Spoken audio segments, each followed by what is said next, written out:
माननीय Shri Rahul Gandhi ji.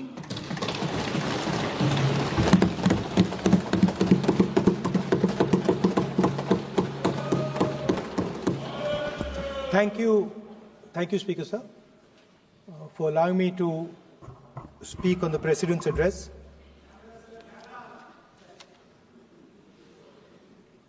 Camera. Thank you. Double thank you, sir.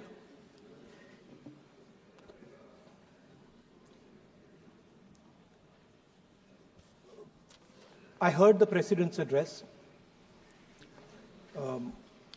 I sat there with Kharge ji and I listened to it. And I must say, I struggled through the President's address to maintain my attention on what was being said, because I had heard pretty much the same President's address the last time and the time before that and the time before that. And it was the same laundry list of things that the government has done. We have done this, we have done this, we have done this, 50 or 100 things that the government has done. And so while I was sitting there, I was thinking, okay, I am being critical about what is being said. And I am saying that this is not the type of President's address that should be delivered. Well, the question came to my mind, what type of address would an India Gathbandhan government deliver? How would that address be different than the address we heard? Because it's no point me saying that it is a laundry list and then not providing an alternative idea. And so today I would like to lay out some dimensions of what an alternative address would look like, what the India Gathbandhan would probably focus on, and where we would lay emphasis. The future of this country is going to be decided by the young men and women of this country, the youth of this country. So I think anything we say has to be addressed to them, has to be spoken to them. The first thing in front of us, and this is something I'm sure the Prime Minister would accept and pretty much everybody in this room will accept, is that even though we have grown fast, we are growing slightly slower now, but we are still growing. A universal problem that we have faced is that we have not been able to tackle the problem of unemployment. No, neither the UPA government nor today's NDA government has given a clear-cut answer to the youth of India about employment. I don't think anybody in this room will disagree with me. I'll give a little statistic for the Prime Minister. The Prime Minister, something I would agree with directionally. The Prime Minister proposed the Make in India program. I think a good idea. We saw the statues, we saw the functions, we saw the so-called investment, and the result is right in front of me. Manufacturing fell from 15.3% of GDP in 2014 to 12.6% of GDP today. That is the lowest share of manufacturing in 60 years.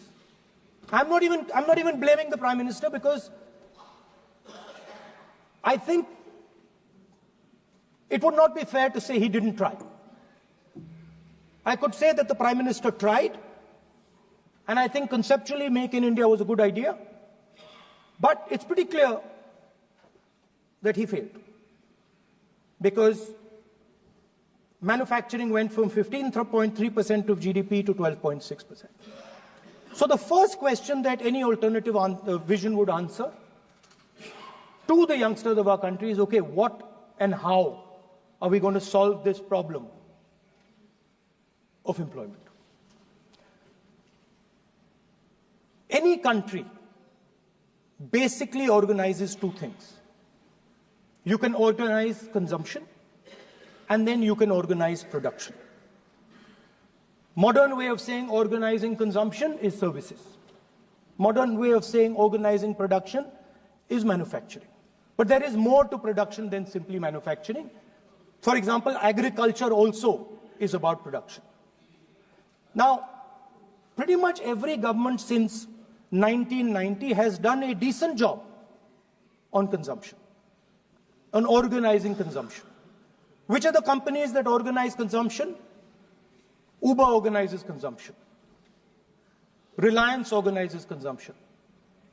Adani organizes consumption. But we have, as a country, failed in organizing production. We have excellent companies that try to organize production. They are the Mahindras of this world. They are the Bajajes of this world. Part of Tata's organizes production, but the record of the country in organizing production is dismal. And essentially what we have done is we have handed over the organization of production to the Chinese. So this mobile phone, even though we are saying we make this mobile phone in India, that is not a fact. This phone is not made in India. This phone is assembled in India. All the components of this phone are made in China. The network that has produced this phone is made in China, is owned by China.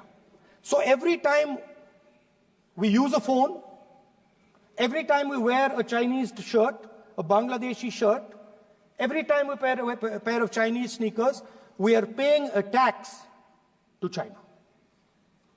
Because some Chinese youngster is earning a salary to make or to produce that product. So the first message I would give in a presidential address would be that India has to focus completely on production. Because if we do not focus on production and we continue to focus only on consumption, we will find that we will run huge deficits, we will increase inequality, and eventually we will run into a serious problem. Social problem because of unemployment, which we are already facing. If you look at the numbers of the amount of people who are in jail, if you look at the numbers that are spent on internal security, if you look at the numbers spent on our police forces, they're all spiraling. They're all rising. And everybody understands that social tension is on the rise in India. So now the next question comes, okay, so where is this employment going to come from? What is India going to produce? And for that, I'd like to tell all the youngsters of this country that there is a revolution taking place, an exciting revolution. The world is transforming completely. And the change that is taking place, at the heart of the change that is taking place, we are moving from the world of the internal combustion engine to the world of the electric motor. We are moving from petrol to batteries. We are moving wind, solar, potentially nuclear energy. So our entire way of moving is changing. And this is going to change every single thing. It is going to change warfare. It is going to change medical treatment. It is going to change education. It is going to change how we eat. It is going to change every single thing. Now, the last time there was a revolution called the computer revolution, the government of India had a clear focus. We looked at that revolution. It was the Congress government. We looked at the revolution and we decided clearly that we are going to focus on the development of software. And we rode the wave of that revolution. And today you can see the result. I remember people laughing I remember people laughing when the computer was being talked about. You mentioned Mr. Vajpayee. I respect Mr. Vajpayee, but Mr. Vajpayee gave a speech saying that computers are of no consequence to India. So, what is important when there is a revolution? What is important is that you understand what are the drivers of that revolution and where exactly do you need to focus, where exactly do you need to sit in that revolution. I said that this revolution is going to change everything.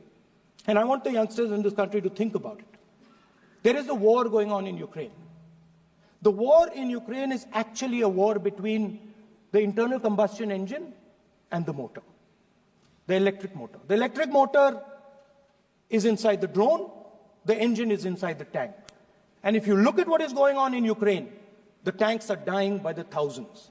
And small little drones with electric motors, small batteries, not much bigger than that, are destroying the entire tank artillery infrastructure of both Ukraine and Russia. So the drone is the electric motor.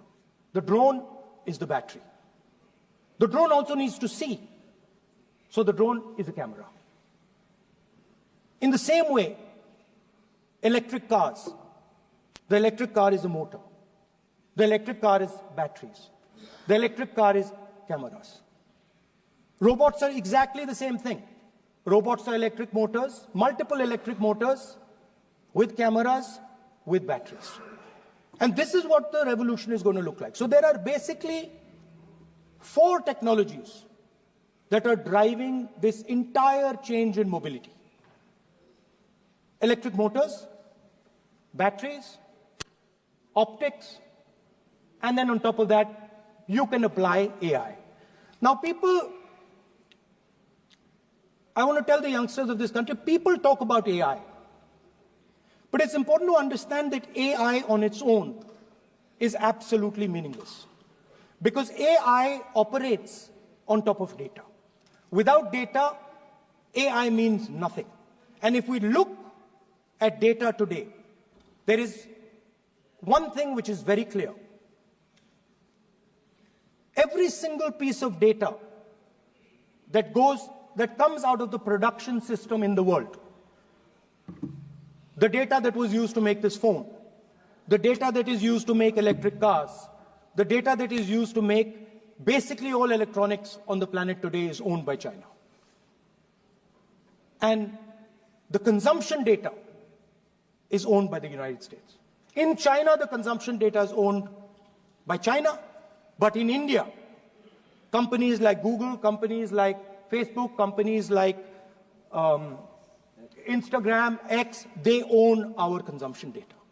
So if India wants to talk about AI, it has to first answer the question, what data is going to power that AI?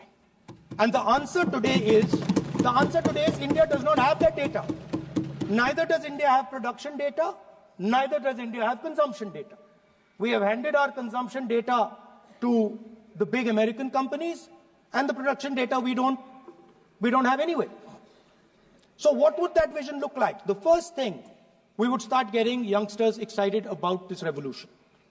We would start to introduce the idea of a completely new way of moving, a complete revolution in how things move. We would start teaching our children in schools about batteries, about electric motors, about how these things combine, about how drones, robots, electric cars are structured, how they will work together. And most important, we have to start building a production network so that we can get access to production data. Now, what would we focus on? We would not give you a laundry list. China has at least a 10-year lead on India in this space. China has been working on batteries, robots, motors, optics for the last 10 years, and we are behind. So what would our president's address say to the youngsters? We will choose critical areas in each one of these technologies, and we will start to build capabilities in those areas. The second thing we would do, we would ensure that our banking system is not captured by 2 or 3 companies that basically do not allow you to build a production system. But our banking system is open, is dynamic, and is accessible to small and medium businesses and to millions and millions of entrepreneurs who want to take part in this revolution. Our foreign policy would take into account this revolution. When we talk to the United States, we would not send our foreign minister to invite our prime minister to his coronation. We would not send him 3 or 4 times, please invite our prime minister. Because if we had a production system and if we were working on these technologies, the American president would come here and invite the prime minister. So it is important to understand where a...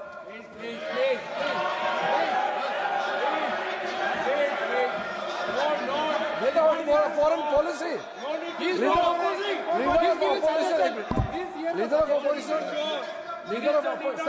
Leader of opposition cannot make such serious, unsubstantiated statement. This is related to the relation between 2 countries, and he is making an unverified statement about invitation of the Prime Minister of our country. Is matter of our dignity. How can you make such kind of statement? He is leader of opposition, sir. He should be responsible in making such statement. Sir, LOP is giving us very positive suggestions. Why they are worried, sir? For the country, he is giving... Leader of opposition has the information from any official source. He must inform the House. If leader of opposition has the information, please inform the House. Okay. Who has told you that foreign ministers visited for the purpose which you have mentioned? You must specify it. So, I'm sorry that disturbed you, that question. I apologize for disturbing your peace of mind. It's okay. I've apologized. I've apologized for disturbing your peace of mind. I'm sorry. Apologize for lying to the House. ऐसा नहीं होता है. तो serious होना चाहिए leader of opposition को. कम से कम देश के मामले में तो एक हो. देश के मामले में तो एक वॉइस से बोलना चाहिए. ये गलत बात है. ये ठीक नहीं है. लीडर ऑफ अपोजिशन को इस तरह का बयानबाजी नहीं करना चाहिए. ये गंभीर विषय पर चर्चा चल रही है. So we would start by telling our young men and women that they have to be at the forefront of this revolution. We cannot afford that the Chinese are at the forefront of this revolution. Number 1. Number 2, we would ensure that the absolute best experts on these technologies would talk to our students, would talk to our youngsters, and guide them on what a future, on what these future technologies are going to do. We would make them partners in this revolution. Now, we talk about defense. And today, we have the Chinese. And the Prime Minister has denied it. And the army has contradicted the Prime Minister. It's true. The Prime Minister has denied it. The Prime Minister has denied it. And the army has disagreed with the Prime Minister that China is sitting on 4,000 square kilometers of our land, of our territory.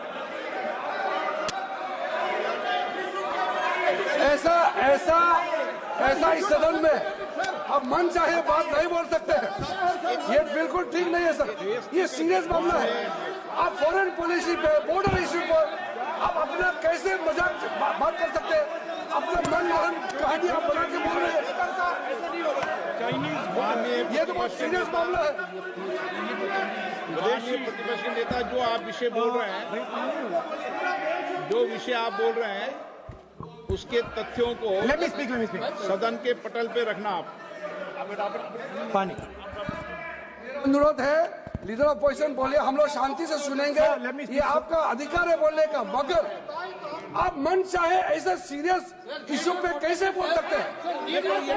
Serious मामला है। आप सदन में army के पास मर्जी से बोलते हो, फॉरेन मिनिस्टर के पास बोल देते हो, सीमा का ऑफिशियल पर्सन से अलग बात करते हैं, ऐसा मत बोलिए, ये देश के लिए ठीक नहीं है। आपको सीरियस होना पड़ेगा लीडर ऑफ अपोजिशन। ये गंभीर मामले को आप ऐसा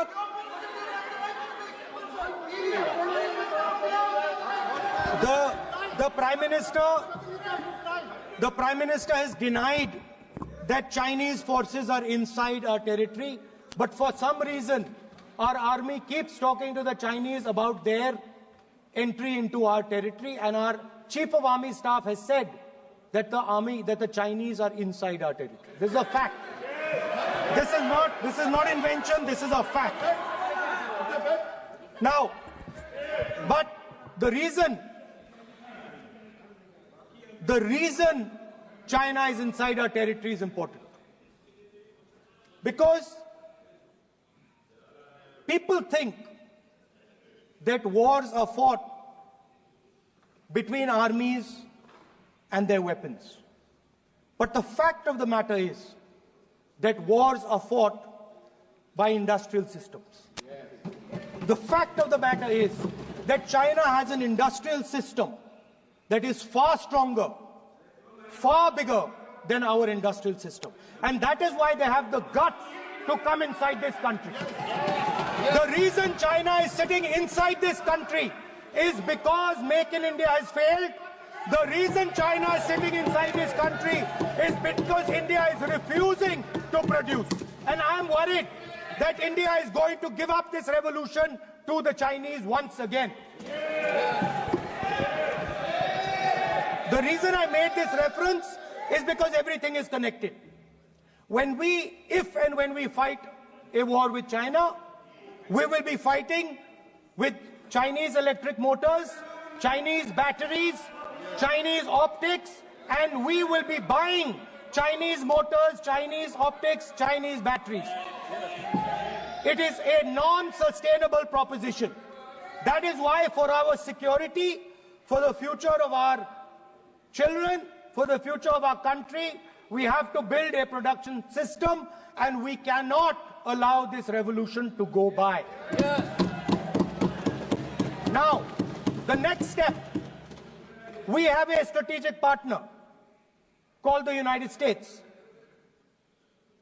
The partnership should focus on how India and the United States can work together to take advantage of this revolution. That is what the conversation should be on. Please understand that India is as important as the United States for the simple reason that they cannot build an industrial system without us. They cannot build a production system without us. No matter what they say, the Americans simply cannot do what India can do because their cost structure is much, much, much more expensive than ours. We can build things that the Americans would never imagine. India can do that. So that would be the first part of a president's address. We would talk to the youngsters in India and say to them, we want you to be partners in this revolution. We want to change the Indian banking system so you can have access to it. And we believe in you, we trust in you, and we believe you can take on the Chinese. That's the first part. The second part would be about participation. We have done a caste census in Telangana, and what we have found is shocking. Almost 90% of Telangana is either Dalit, Adivasi, backward, or minority. Almost 90%. And I am convinced that that is the story across the country. I am absolutely convinced that the OBC population of this country is not one less than 50%, possibly 55%. 16% are Dalits. 9% are Adivasis. 15% are minorities. Last budget, there was a photograph. You remember the photograph? Of course. वो मक्खन बांटने वाली, हलवा बांटने वाली photo. मैं हैरान हो गया कि इस बार फोटो ही हटा दी. हलवा खिलाया मगर दिखाया नहीं किसको खिला रहे. So at the center of any new development paradigm for this country, which runs parallel with the production paradigm I spoke of, which works together with the production paradigm I spoke of, is the participation of lower castes, OBCs, Dalits, Adivasis in the wealth of this country. If we look at the largest corporates in this country, they're all owned. None of them are owned by OBCs. None of them are owned by Dalits. None of them are owned by tribals. If we look at the biggest media companies that support the Prime Minister, every day we see the Prime Minister's pleasant face, smiling face on these media. None of them are owned by OBCs. None of them are owned by Dalits. None of them are owned by Adivasis. This is the fact. So central to any new development paradigm is the architecture of a new paradigm. And that architecture of the new paradigm can only be built once the caste census is placed on this table. Because once the caste census is placed on the table, we will know exactly how much of this country's wealth, how much of this country's power, how many of this country's institutions are owned by 90% of this country. There are OBC MPs in the BJP. There are OBC MPs in the BJP. There are Dalit MPs in the BJP.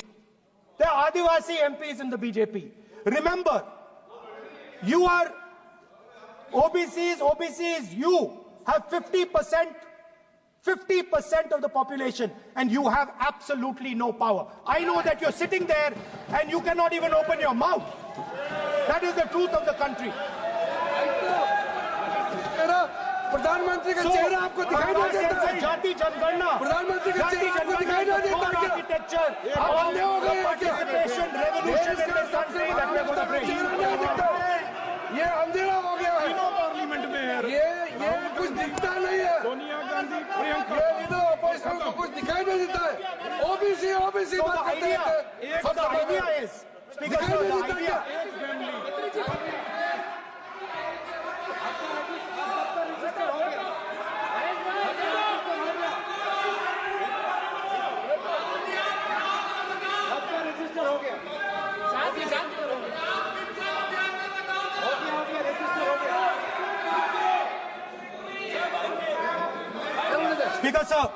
Speaker sir, so the idea is, on one side, allow India and the Indian youngsters to participate in the coming mobility revolution. Allow them to participate in building robots, in building drones, in building electronic items, in building EVs. And on the other side, running parallel.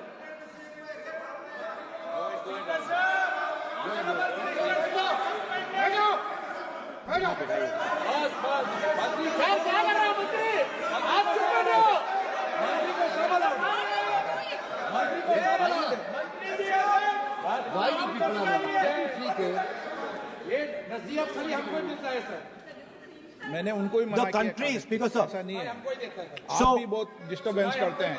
Okay, Speaker sir.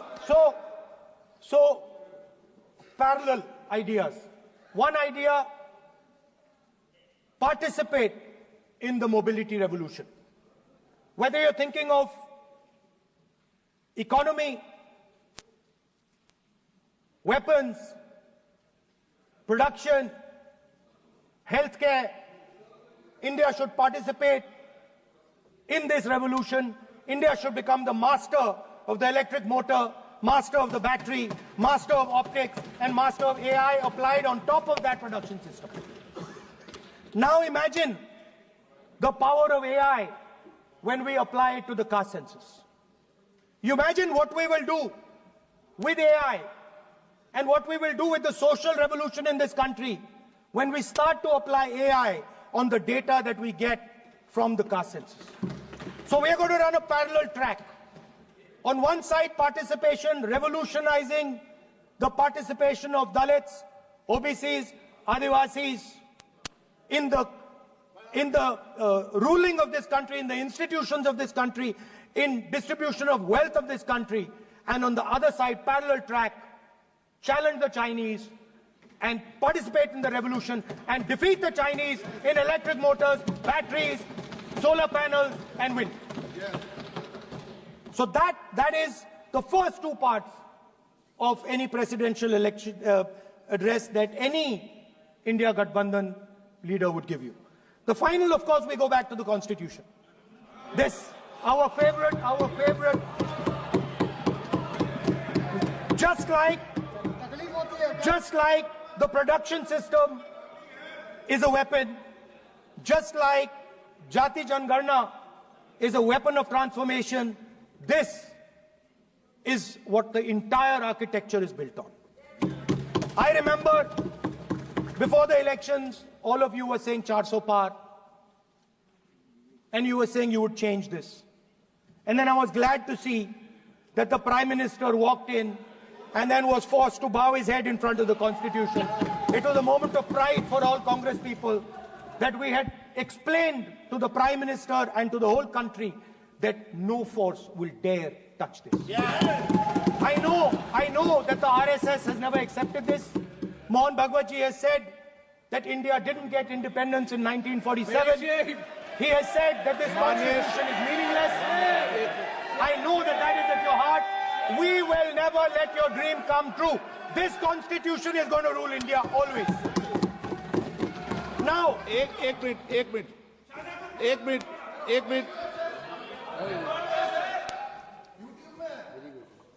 आप प्रतिपक्ष के नेता हैं। मेरा आपसे आग्रह है कि जो विषय आप रखें वह तथ्यों के आधार पर रखें, उचित होगा। मैंने आपको पहले भी कहा, और जो सदन के सदस्य नहीं है उनकी चर्चा न करें। बताता हूं सर, मोहन भागवत आप नियम प्रक्रियाओं की पालन करें, आपसे अपेक्षा। सर, मोहन भागवत जी ने स्टेटमेंट दिया। मोहन भागवत का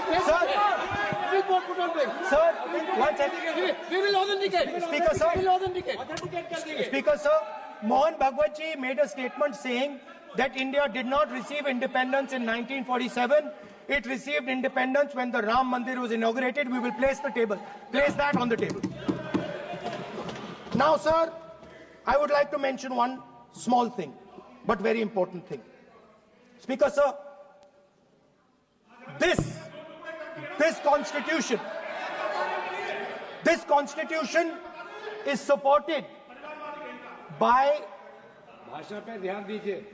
this constitution is supported by the vote of our people. Without the secure vote of the Indian people, this constitution means nothing. Now I want to bring to the notice of this House some data, some information about the Maharashtra election. Very simple stuff. Speaker sir, between the Lok Sabha election, which the India Alliance won, and the Vidhan Sabha election, the voting population of Himachal Pradesh was added to the voting roll of Maharashtra. Meaning the entire population of Himachal Pradesh was added to the voter rolls of Maharashtra. Please understand what I am saying.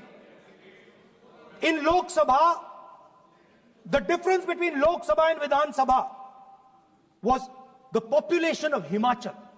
The entire population. What? Almost 70 lakh new voters suddenly arrived between Lok Sabha and Vidhan Sabha. Now, the most interesting part, and the Prime Minister is not looking at me. The most interesting part,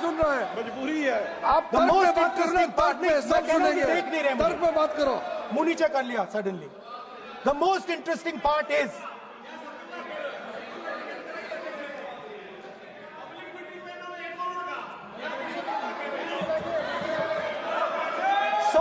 Sir, Maharashtra में more voters were added in 5 months in Maharashtra than were added in 5 years in Maharashtra.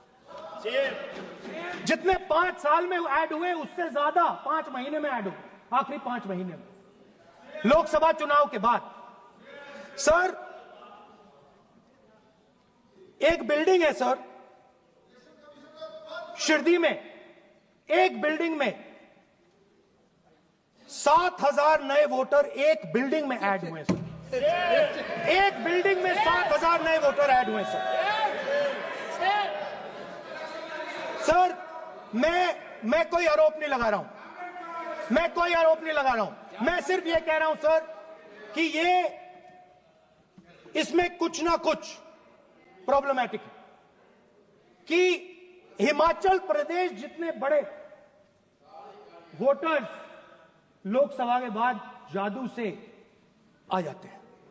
अब हम क्या कह रहे हैं, हमने election commission से repeatedly कहा है कि हम आरोप नहीं लगा रहे हैं, आप एक काम कीजिए, हमें लोकसभा की वोटर लिस्ट दे दीजिए, नेम एड्रेस और इलेक्ट्रॉनिकली दीजिए, और विधानसभा नहीं है।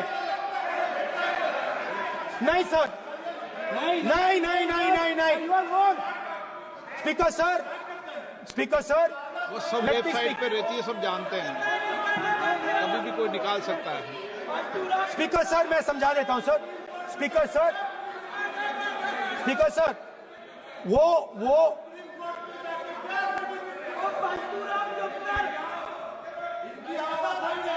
Speaker sir, we have asked.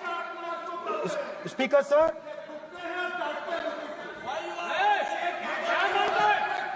Speaker sir, we are asking this question.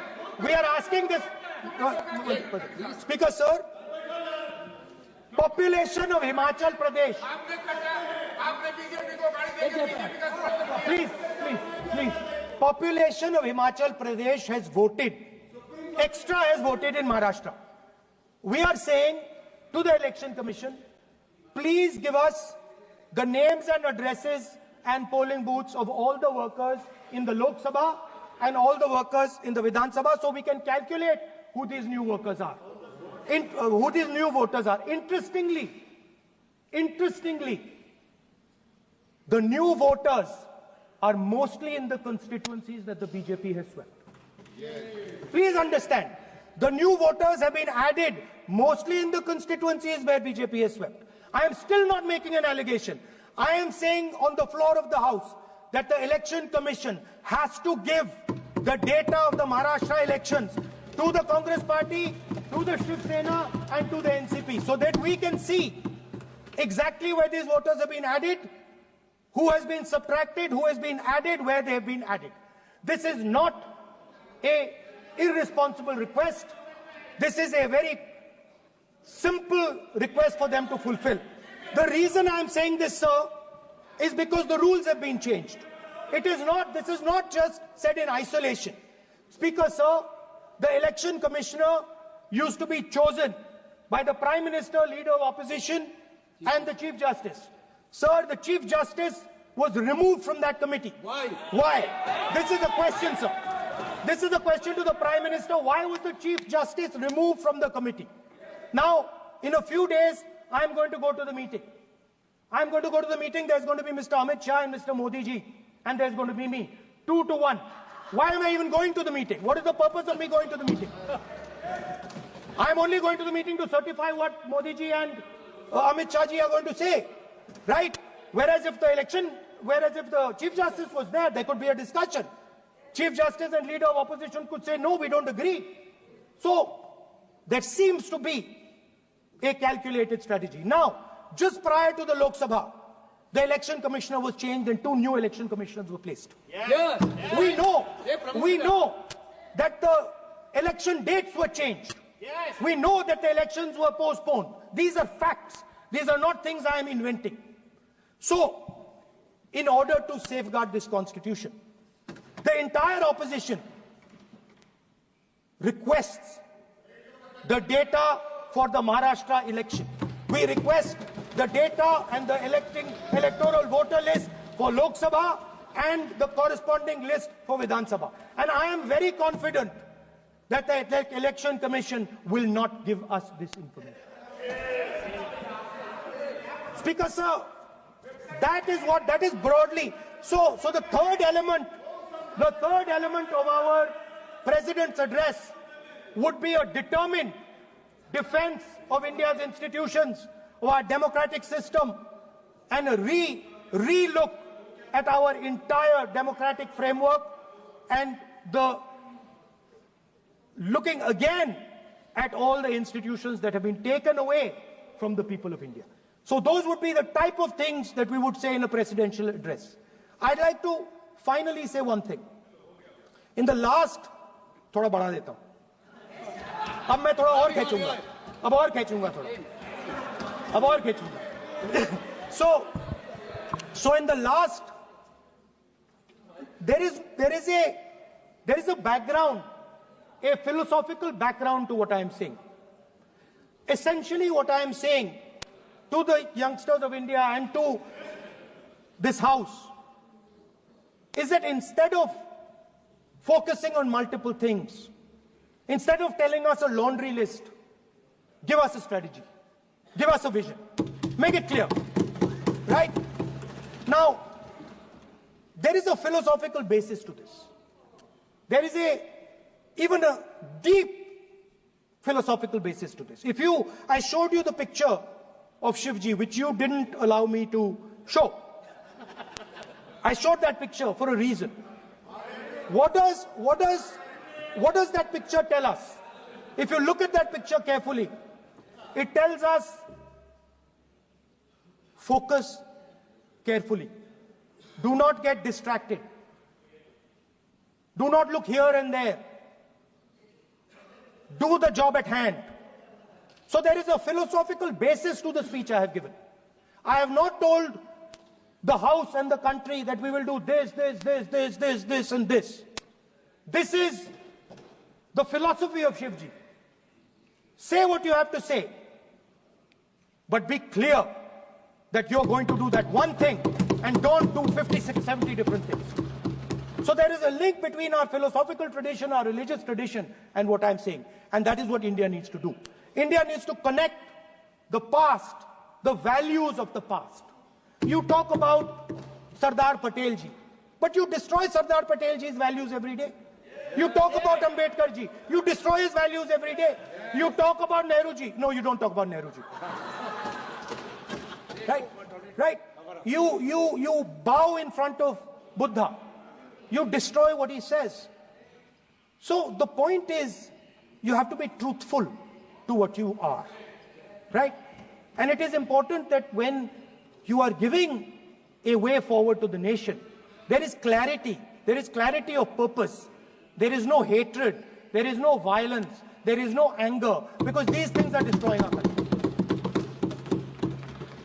So my speech has not been angry, has not been nasty. My speech has been very polite, very kind, and I thank the Prime Minister for coming and listening to it. माननीय